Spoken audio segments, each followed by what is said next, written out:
আসা লাগতো মাঠে, ওইটা আগুন দিয়ে জ্বলে গেলে তারটা কবুল হতো।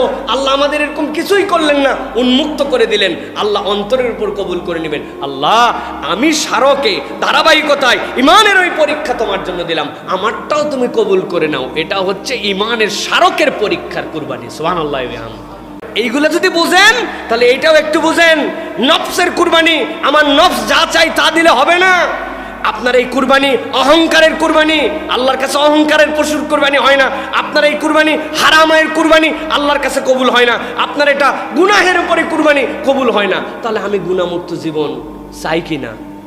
এই পশুর কুরবানি হওয়ার কারণে তাদের কাছে এই কুরবানির গোশতটুকু পৌঁছায়। এই দেশের মধ্যে এরকম লোক আছে, আপনি কি জানেন যে পুরা বছরে যে 2 কেজি গরুর গোশত কেনার মতো তৌফিক তার নাই? এরকম মানুষ আছে, এরকম ঘর আছে। এই কুরবানি এই বার্তাটা আমাদের কাছে দেয় যে আল্লাহ রাব্বুল আলামিনের জন্য একটা মানবিক সমাজ হবে। সুতরাং আপনি শুধু বাহ্য চক্ষে, যেই চোখের মধ্যে আপনার একটা চশমা আছে, যেই চশমার কালার হচ্ছে মানবিক সমাজ আমি দেখতেছি, কুরবানির দিনে কুরবানির থেকে উত্তম কোন আমল নাই। যারা এই কাজ করে তারা আল্লাহর প্রিয় পাত্র হয়ে যায়। সুবহানাল্লাহ। এই সুযোগ তো প্রতিদিন আসে না, বছরে মাত্র 3 দিন। কষ্ট হলেও আমাদের জন্য এই কুরবানিতে এই জন্য শরীক হওয়া উচিত, কুরবানি করা উচিত। যে আল্লাহ আমার জন্য, তোমার জন্য আমি কিছু করলাম। আল্লাহ খুব টানাটানি ছিল, কষ্টমষ্ট করে ম্যানেজ করছে। আল্লাহ কুরবানি ওয়াজিব, কষ্টমষ্ট করে আমার উপরে হয়েছে, কিন্তু আমি এটার জন্য কার্পণ্য করি নাই। আমি তোমার সন্তুষ্টি অর্জনের জন্য, আল্লাহ তোমার ভালোবাসা অর্জনের জন্য দিলাম। কি জন্য তোমার ভালোবাসা দরকার? আল্লাহ আমার এই বড় একটা ঋণ আছে, আল্লাহ আমার ওই বাচ্চাটা একটু অসুস্থ আছে, আল্লাহ এই প্রবলেমটা সলভ হচ্ছে না, আল্লাহ আমার প্রমোশনটা আটকায় আছে, আল্লাহ আমার ব্যবসার মধ্যে আরেকটুখানি তারাক্কি দরকার, এটা নিজের বাড়ি দরকার, অনেকদিন ধরে ভাড়া বাড়িতে আসি। আল্লাহ তোমার যদি আমি প্রিয় হতে পারি তো তুমি আমার সব দিতে পারো। আমি কুরবানি দিচ্ছি আল্লাহ তোমার প্রিয় হওয়ার জন্য, বাকি জিনিসগুলো তুমি সহজ করে দাও। সুবহানাল্লাহ। আল্লাহ কুরবানির মধ্যে এটা আমাদের জন্য একটা সুযোগ হিসাবে দিয়েছেন। প্রিয় ভাইরা, কুরবানি আরেকটা কি? কুরবানি হচ্ছে ইমানের পরীক্ষার একটা নাম। ইব্রাহিম আলাইহিস সালাম ইসমাইল আলাইহিস সালাম কিন্তু ইমানের পরীক্ষা দিয়েছিলেন। অতএব আমি যখন কুরবানি দিচ্ছি, স্মারক, এটা স্মারক, স্মারক ডাক টিকিট দেখছেন না ভাই? স্মারক টাকা দেখছেন না ভাই? স্মারক যে আপনি একটা ইব্রাহিম আলাইহিস সালাম ইসমাইল আলাইহিস সালাম যে ইমানের পরীক্ষা দিয়েছিলেন, আমি তো এই পরীক্ষা দিতে পারবো না, কিন্তু এই স্মারকের ধারাবাহিকতায় আমিও একজন মুমিন। আল্লাহ আমার ইমানের কুরবানি হিসেবে তুমি এটা কবুল করে নাও। তাদেরকে যেরকম মুক্তি দিয়া যুগশ্রেষ্ঠ বানায় দিছো, তোমার পছন্দনীয় বানায় নিছো, আমিও তাদের সুন্নাহ পালন করতেছি। এই জন্য রব্বুল আলামিন তুমি আমাকে কবুল করে নাও। সুবহানাল্লাহ। দেখেন না, নিজের ছবি ছোট রাখে, আর যেটাকে তেল দেওয়া লাগবে ওইটার ছবি বড় বড় করে রাখে। দেখছেন না? হ্যাঁ, শুভেচ্ছা দিচ্ছে, হ্যাঁ কি ঠেকা শুভেচ্ছা দেওয়ার। কিন্তু ওই লিডার যদি একবার খালি দেখে যা রে, ওর ছবির উপরে আমারে লিডার বানায়া বুকের কাছে দিছে, মাথার কাছে 2 জন নিচে, পেটের কাছে নিজে আসে, তার মানে খুশি হয়ে যায় লিডার যে এইটা আমারে খুশি করছে। জাস্ট বোঝানোর জন্য বলতেছি। আল্লাহ ইব্রাহিম ইসমাইল আলাইহিস সালামকে দায়িত্ব দিলেন, তারা এই পরীক্ষায় পাশ করে গেলেন। আল্লাহ সেটা উম্মতে মুহাম্মাদের জন্য দান করে দিলেন। অন্য উম্মতের জন্য কুরবানি করার পরে রেখে আসা লাগতো মাঠে, ওইটা আগুন দিয়ে জ্বলে গেলে তারটা কবুল হতো। আল্লাহ আমাদের এরকম কিছুই করলেন না, উন্মুক্ত করে দিলেন। আল্লাহ অন্তরের উপর কবুল করে নেবেন। আল্লাহ আমি স্মারকে ধারাবাহিকতায় ইমানের ওই পরীক্ষা তোমার জন্য দিলাম, আমারটাও তুমি কবুল করে নাও। এটা হচ্ছে ইমানের স্মারকের পরীক্ষার কুরবানি। সুবহানাল্লাহ। সুতরাং এটা ছোট করে ভাবার কোনো কারণ নাই। এরপরে যেইটা প্রিয় ভাইরা, সেটি হচ্ছে আল্লাহ রাব্বুল আলামিন বলতেছেন যে 7 নম্বরে কুরবানি হচ্ছে আমাদের অহংকারকে ভেঙে দেয়, আমাদের ভিতরে একটা অহংকার হয়, সেই অহংকে আল্লাহ রাব্বুল আলামিন বলতেছেন এই কুরবানি দূর করে দেয়। কিভাবে? আল্লাহ রাব্বুল আলামিন বলছেন যে আমরা অনেক সময় মানুষ তার সম্পদ নিয়ে, বাড়ি নিয়ে, গাড়ি নিয়ে, অনেক কিছু নিয়ে অহং করে। আল্লাহ ইব্রাহিম আলাইহিস সালাম দ্বারা আমাদেরকে শিখিয়েছেন। ইব্রাহিম আলাইহিস সালাম কি বলেছিলেন? ইন্না সলাতি ওয়া নুসুকি ওয়া মাহইয়ায়া ওয়া মামাতি লিল্লাহি রাব্বিল আলামিন। আল্লাহ রে, আমার জীবন, আমার সম্পদ, আমার সালাত, আমার কুরবানি সব কিছু তো তোমার পক্ষ থেকে, এগুলো সব তোমার জন্য দিচ্ছি। এই জন্য এই কুরবানি হচ্ছে আমাদের জন্য অহংকারকে ধূলিসাৎ করে দেয়, অহংকারকে মাটির সাথে মিশায় দেয়। কিন্তু এটা অন্তর নিয়ে করা লাগবে। ওই কুরবানিটা ওই অন্তর নিয়ে আল্লাহর কাছে উপস্থাপিত হতে হবে। সুতরাং কুরবানি আমাদের অহংকারকে শেষ করে। এটা সূরা আনআমের 162 নম্বর আয়াতের মধ্যে থেকে তাফসিরের মধ্যে দেখবেন যে এই আয়াতের তাফসিরের মধ্যে অনেক কথা মুফাসসিরিনে কেরাম লিখেছেন। তার মধ্যে একটা হচ্ছে আমাদের অহংকার অথবা কোনো বিষয় নিয়ে যদি কখনো গর্ব করে ফেলি তাহলে আল্লাহর কাছে দুইটা জিনিস বলতে হয়। প্রথমে আল্লাহু আকবার বলতে হয়, আল্লাহ ভুল হয়ে গেছে, আমি একটু ভাব নিয়ে ফেলছিলাম, আল্লাহ একটুখানি কথার মধ্যে মনে হয়েছিল যে আমার একটা ভাব চলে আসছে, আল্লাহ রাব্বুল আলামিনের কাছে এরপরে বলতে হয় ইন্না সলাতি ওয়া নুসুকি ওয়া মাহইয়ায়া ওয়া মামাতি লিল্লাহি রাব্বিল আলামিন। এইটা বললে আল্লাহর কাছে বান্দা আবার সমর্পিত হয়। সুতরাং অহংকার দূর করার জন্য আমাদের এই কুরবানি আল্লাহর জন্য দিতে হবে। প্রিয় ভাইয়েরা, কুরবানি আমাদের জন্য সামাজিক ঐক্য সৃষ্টি করে। সমাজের মধ্যে যে একটা ভ্রাতৃত্ব, সমাজের মধ্যে যে একটা ভালোবাসা, এটা কিন্তু কুরবানি আমাদের দ্বারা সৃষ্টি করে। আমি আগেও বলেছি, আরও 2 বার বলবো সামনে ইনশাল্লাহ। সেটি হচ্ছে যে আমাদের যাবতীয় উৎসব, মুসলমানদের যাবতীয় উৎসব ভোগের নয়, মুসলমানদের উৎসব হচ্ছে ত্যাগের। আপনি একটু হিসাব করে দেখেন, সব কিছুতে মুসলমানরা যে উৎসবে যায়, সেই ঈদুল ফিতর বলেন, আপনি সালাতে যাবেন, আপনি কষ্ট উপভোগ করে গিয়েছেন। একজন অনাহারীর কষ্ট কি, সেটা ট্রিলিয়নিয়ার হলেও ফজর থেকে মাগরিব পর্যন্ত রোজা, আর যদি মাটি কাটা লোক হয় তার জন্য একই টাইমে রোজা, একই ডিউরেশনের রোজা। সুতরাং মুদ্দাতের দিকে এক করছেন আল্লাহ, যে ত্যাগ বুঝো, সকলের সাথে ত্যাগে এক হও।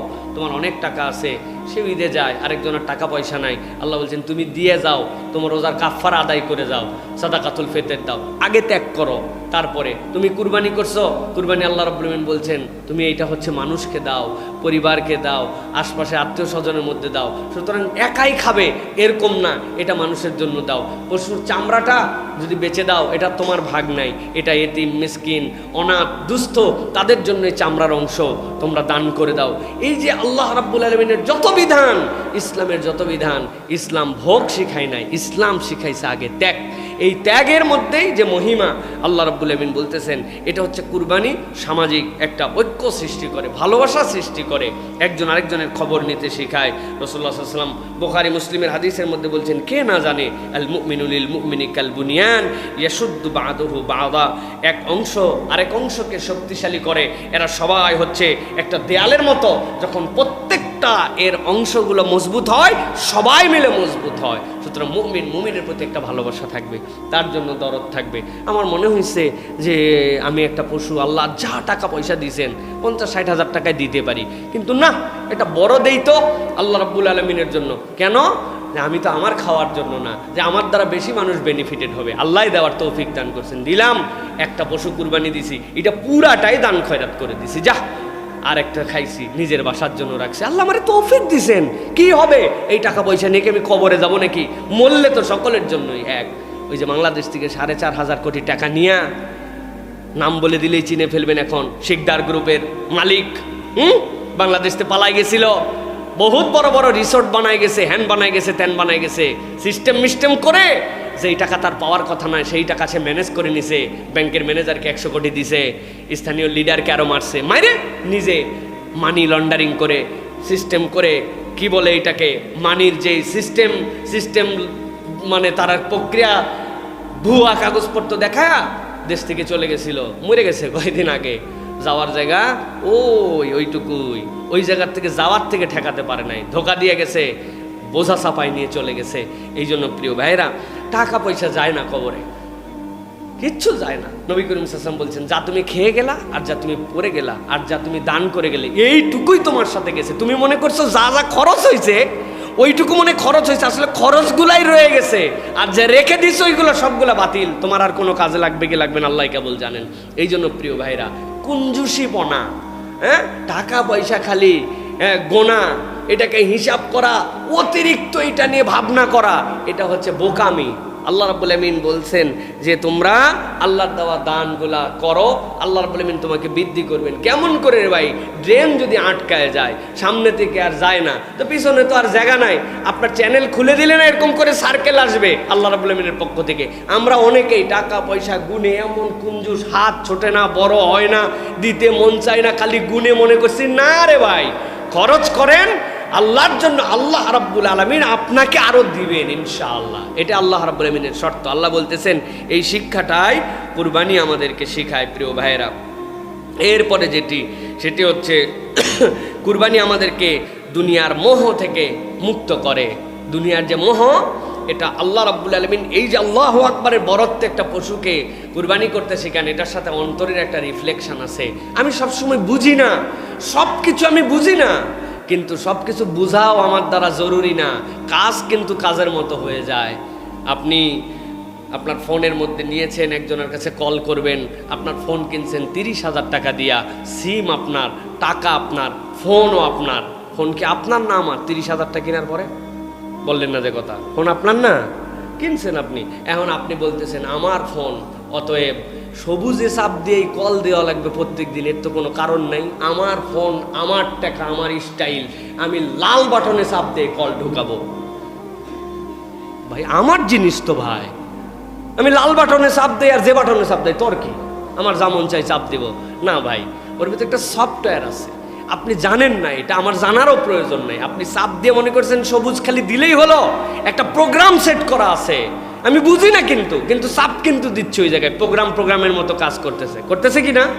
আপনি এই যে হাই জেমিনি বলতেছেন, বলা মাত্র শুনে জেমিনি চালু হয়ে যাচ্ছে। হাই সিরি বলা মাত্র আপনি হাই সিরি বলতেছেন, সাথে সাথে আপনার আইফোন স্টার্ট হয়ে যাচ্ছে। এরপরে call my mom, call my mother, call চলে যাচ্ছে। এটাকে একটা সিস্টেম আছে না নাই? কোনোদিন গবেষণা করছেন? হ্যাঁ, বললেই খালি কাজ হবে, কিভাবে কাজ করে দেখি তো। হ্যাঁ, হাই সিরি বললেই সিরি চলে আসলো, হাই জেমিনি বললে, এত তো ভাবেন না। আপনাকে বলার উদ্দেশ্য এতগুলি কথা এইটা, আল্লাহর অনেক বিধান আছে, আপনি বুঝবেন না। আল্লাহ প্রোগ্রাম সেট করে রাখছেন ওইভাবে যে আল্লাহ এর দ্বারা আপনাকে এই নিয়ামত দিবেন। 3 বার ইস্তেগফার পড়ো, 7 বার সূরা ফাতিহা পড়ে ফু দাও, কুল আল্লাহ ফালাক নাস পড়ো, পরে ফু দিয়ে হাত দিয়ে ঘষা দাও। ও ভাই কি হলো কেমনে? 3 এর দাম কি, 7 এর দাম কি? নামাজের পরে 3 বার ইস্তেগফারের মানে কি? 33 বার সুবহানাল্লাহ। আপনি বুঝবেন না, এর ভিতরে আল্লাহ প্রোগ্রাম সেট করে রাখছেন, কেমনে কাজ হবে এটা আল্লাহ জানেন। সব কিছু তো আমি দুনিয়ারটাই বুঝি না, আল্লাহরটা বুঝতে যাবো কেমনে? ঠিক কি না? আল্লাহ এই জন্য বলতেছেন কুরবানি তোমাকে দুনিয়ার মোহ থেকে মুক্ত করবে। আল্লাহ দুনিয়ার মোহ আমার দূর হয় না, দুনিয়ার পিছেই খালি লেগে আছে। আল্লাহ বলছে কুরবানি দে। তুমি তো দেখলে খালি জব দিলাম, আমার টাকা দিয়ে কিনে আমার একটা, কেমনে আবার মোহ যাবে? কেমনে যাবে? তোমার হিসাব মিলানো লাগবে না, হিসাব মিলাবেন আল্লাহ। সুবহানাল্লাহ। এই জন্য এটা বুঝতে হবে যে কুরবানি আমাকে দুনিয়ার মোহ থেকে আমাকে দূর করে। কুরবানি জান্নাতের পথে আত্মশুদ্ধির মাধ্যম। এই কুরবানির দ্বারা আমি যে জান্নাতের পথে যেতে চাই, এটা আমার আত্মশুদ্ধির মাধ্যম। কথা বললে অনেক দীর্ঘ হবে, আমি অনেকগুলা নোট করেছিলাম। নফসের কুরবানি, অহংকারের কুরবানি, হিংসার কুরবানি, হারাম আয়ের কুরবানি, গুনাহের কুরবানি। কি কুরবানি আমি দিচ্ছি? আল্লাহ বিসমিল্লাহ আল্লাহু আকবার বলে আমি পশু কুরবানি দিচ্ছি। আমি কি এইটা হারাম টাকা দিয়ে কুরবানি দিতে পারবো? কথা বলতে হবে, পারবো? আল্লাহর কাছে কবুল হবে? আমি কি এটা অহংকার দেখায় কুরবানি দিতে পারবো? এলাকার কেউ এত বড় দিতে পারে না, দেখ তোদের গুলা সব কি, সব মরা মরা গরু ছাগল নিয়েছে, আমারটা, এটা বললে কি কুরবানি হবে ভাই? হ্যাঁ, হারাম কিনে নিয়ে আসে বিসমিল্লাহ আল্লাহু আকবার জায়েজ বলে সকলকে দান খয়রাত করে দেবো। ভাই আমার নিয়ত এটা না ভাই, খাওয়ার, এলাকার গরিব দুস্থকে দেওয়ার জন্য নিয়ত। এই জন্য ব্যাংকের থেকে ডাকাতি করা পয়সা দিয়া আমি কুরবানি দিচ্ছি, কবুল হবে তো না ভাই? এইগুলো যদি বুঝেন তাহলে এইটাও একটু বুঝেন। নফসের কুরবানি, আমার নফস যা চাই তা দিলে হবে না। আপনার এই কুরবানি অহংকারের কুরবানি, আল্লাহর কাছে অহংকারের পশুর কুরবানি হয় না। আপনার এই কুরবানি হারামের কুরবানি, আল্লাহর কাছে কবুল হয় না। আপনার এটা গুনাহের উপরে কুরবানি, কবুল হয় না। তাহলে আমি গুনাহমুক্ত জীবন চাই কি না? হ্যাঁ, আমি কি অহংকার মুক্ত জীবন চাই কি না? আমার কুরবানি তো আমাকে আমার ডাইরেক্ট শিক্ষা দিয়ে দিচ্ছে যে তুমি এই জায়গায় খালি অ্যাপ্লিকেশন করতেছো, বাকি জায়গায় তোমার কোনো খবর নাই। নাকি আমরা চালাকির মধ্যে আছি? হারাম টাকা দিয়ে একজন কুরবানি করছে, করার পরে জবাই করে বলছে কাটাকাটি, বলছে মানে, বলতেছে টাকা হারাম ছিল, গুনার, কুরবানি করা ওয়াজিব, সোয়াব, মধ্যে গোস্ত খাওয়া ফাও। কাটাকাটি গেছে, মধ্যে গোস্ত খাওয়া ফাও। হাসলাম যদিও, কিন্তু বাস্তবতা মিলাই দেখেন আমাদের অধিকাংশের কাম কাজ এইরকমই এখন। আল্লাহ আমাদেরকে বোঝার তৌফিক দান করেন। প্রিয় ভাইয়েরা, এরপরে যেটা বলবো 11 নম্বর, আমাদের ভোগবাদী সংস্কৃতি থেকে বের করতে শেখায়। আল্লাহ কোরআনুল কারীমের মধ্যে বলছেন, আলহাকুমুত তাকাসুর হাত্তা যুরতুমুল মাকাবির কাল্লা সাউফা তা'লামুনা সুম্মা কাল্লা সাউফা তা'লামুন।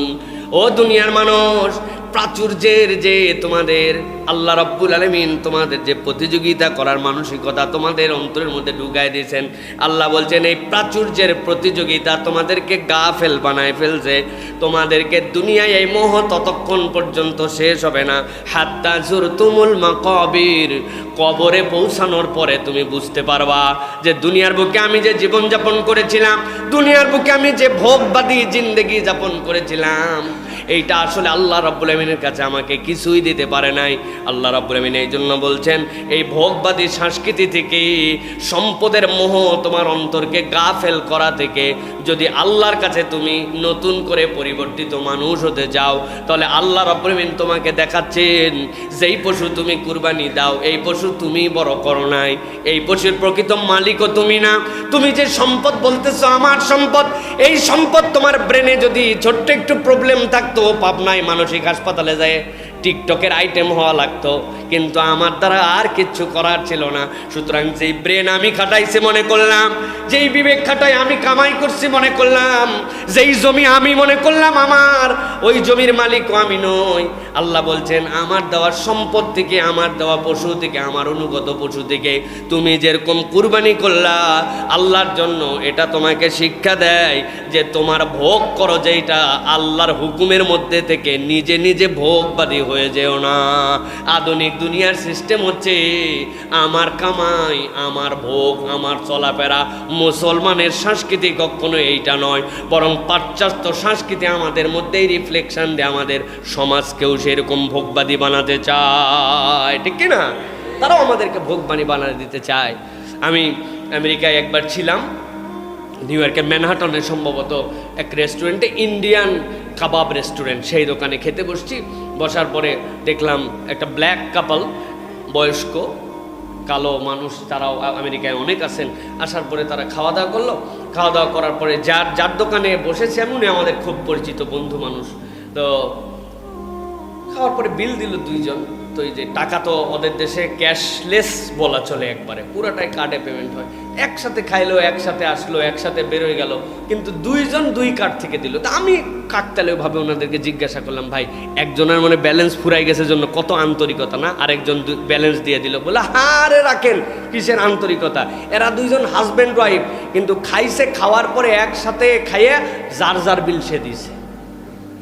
এইটা আপনাদের কাছে অবাস্তব কিনা জানি না, এটা একদম বাস্তব তাদের সমাজে, যে যারটা খাবে, এখানে কোনো বিল দেওয়ার কারবার না। এটা খুব খারাপ কিছু নয়, মোটা দাগে এটাকে আপনি একদম বাজে প্র্যাকটিস বলতে পারবেন না। কিন্তু বাংলাদেশে কোনো এরকম হিস্ট্রি আছে যে স্বামী স্ত্রী দুইজন বইসে একসাথে খাওয়ার জন্য, বউয়েরটা বউ দিয়েছে, স্বামীরটা স্বামী দিয়েছে। ভাই এইটার কন্ডিশন দিতে পারি, আজকে তুমি দাও, আরেকদিন আমি দেবো, কিন্তু একই টেবিলে বসে দুইজন টাকা দিব।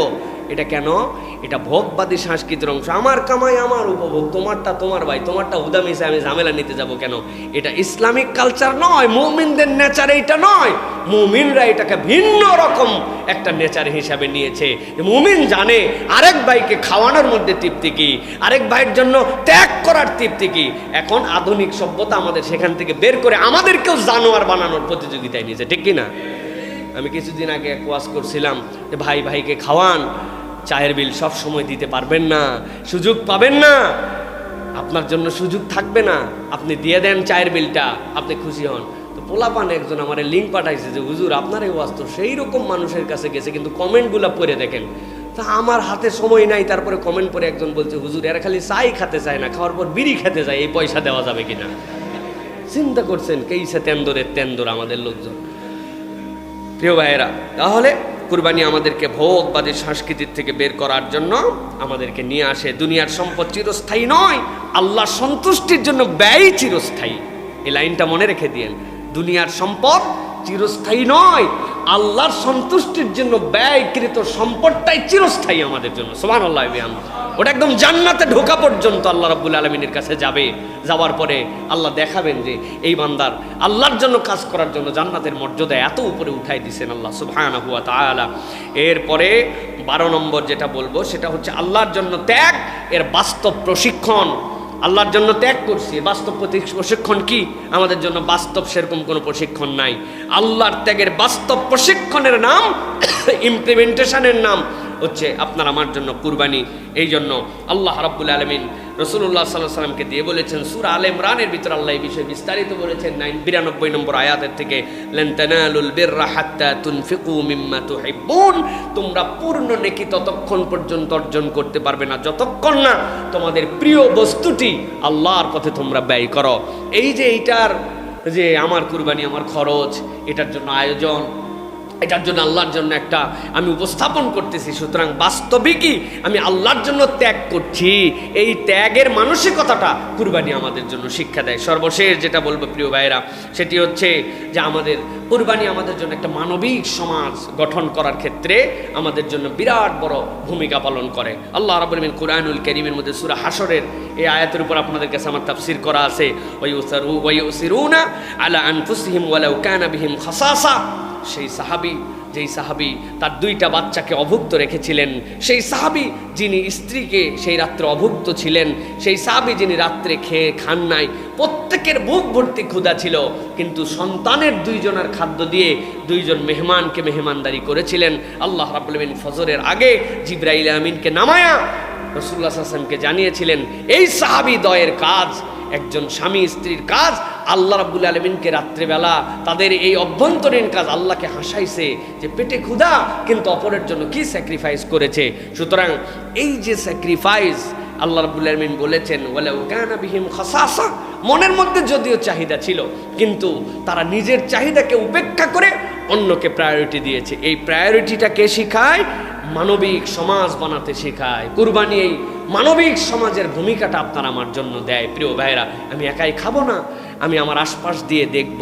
এই যে আসুন্না ফাউন্ডেশন সারা দেশে কুরবানি করে, আপনি কি জানেন এরকম মানুষ আছে পুরো বছরে 1 কেজি গরুর গোশত কেনার সামর্থ্য রাখে না, তাদের বাড়িতে কুরবানির কারণে এই পশুর কুরবানি হওয়ার কারণে তাদের কাছে এই কুরবানির গোশতটুকু পৌঁছায়। এই দেশের মধ্যে এরকম লোক আছে, আপনি কি জানেন যে পুরা বছরে যে 2 কেজি গরুর গোশত কেনার মতো তৌফিক তার নাই? এরকম মানুষ আছে, এরকম ঘর আছে। এই কুরবানি এই বার্তাটা আমাদের কাছে দেয় যে আল্লাহ রাব্বুল আলামিনের জন্য একটা মানবিক সমাজ হবে। সুতরাং আপনি শুধু বাহ্যিক চক্ষে, যেই চোখের মধ্যে আপনার একটা চশমা আছে, যেই চশমার কালার হচ্ছে মানবিক সমাজ আমি দেখতেছি, পশু হত্যা হচ্ছে বিরাট বড় একটা অপকর্ম, আপনি এইটা দেখতেছেন, ওটা শয়তান আপনার চোখে লাগাইছে। আর আমরা আল্লাহ রাসূলের চোখ দিয়ে আপনাকে 13টা পয়েন্ট দেখালাম যে আল্লাহ রাব্বুল আলামিন এই কুরবানির মধ্যে আমাদের জন্য দুনিয়া, আখিরাত, সমাজ, মানবিক কল্যাণ, ত্যাগ, আত্মত্যাগের এই বার্তাটুকু আল্লাহ রাব্বুল আলামিন ঢুকাই দিয়েছেন। সুতরাং কুরবানির ফরজ, কুরবানির ওয়াজিব কুরবানি দিয়ে আদায় করতে হবে, অন্য কোনো কিছু দিয়ে এটা আদায় করা যাবে না। আল্লাহ যেন আমাদেরকে বোঝার তৌফিক দান করেন। আল্লাহ রাব্বুল আলামিন যেন আমাদেরকে কুরবানিগুলো কামা হাক্কাহু আদায় করার মতো যোগ্যতা, তৌফিক এবং আমাদেরকে আল্লাহ রাব্বুল আলামিনের পক্ষ থেকে দেওয়া এই নিয়ামতের শুকরিয়া আদায় করার মতো আল্লাহ রাব্বুল আলামিন যেন যোগ্যতা দান করেন।